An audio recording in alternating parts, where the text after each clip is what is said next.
नमस्कार, रोहिणीज किचनमध्ये आपलं स्वागत आहे. पहा, आपण आज भडंग मुरमुऱ्याचा चिवडा पाहणार आहोत.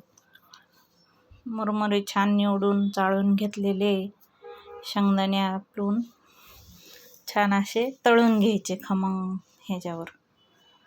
अगोदर तेल ओतल्यानंतर शेंगदाणे टाकले.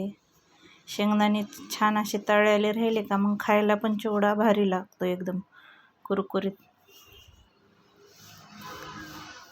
पहा, सकाळचे 6:30 वाजलेले. मुलीला जायचे हॉस्टेलला. रात्री खूप कस्टमर होते, रात्री काही बनवणंच झालं नाही. हॉटेलमध्ये आपलं गिऱ्हाईक राहतं, त्याच्यामुळं सकाळची वेळ आहे, सकाळचं चालू आहे बनवायचं काम.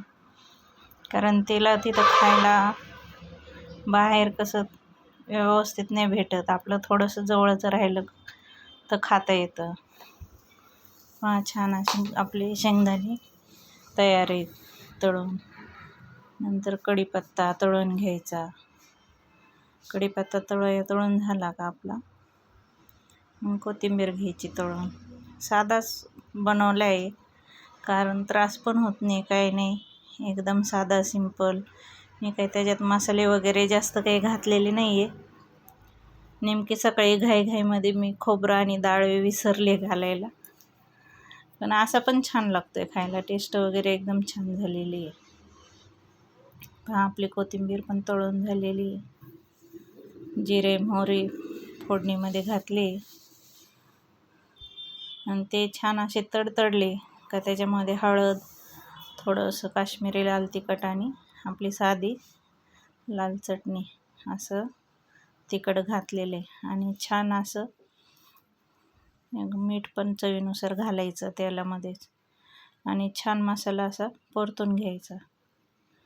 म्हणजे आपल्या चिवड्याला पण रंग एकदम छान येतो. नंतर हे असं आपण ओतून घ्यायचं त्याच्यामध्ये. पहा, आपला चिवडा पण एकदम छान असा झालेला आहे. त्याला कलर पण छान असा आलेला आहे. नंतर वरतून आपण तळून घेतलेला कढीपत्ता आणि कोथिंबीर घालून घेतलेली. पहा, आणि पहा किती छान असा आपला चिवडा झालेला आहे. व्हिडिओ आवडला असेल तर लाईक, सबस्क्राईब करा, शेअर करा. तुम्ही पण या ताईसाहेब हॉटेलला, दिंडोरी रोड, वणी कळवण रोड आहे दिंडोरीमध्ये, स्वामी समर्थ पेट्रोल पंप शेजारी. नमस्कार.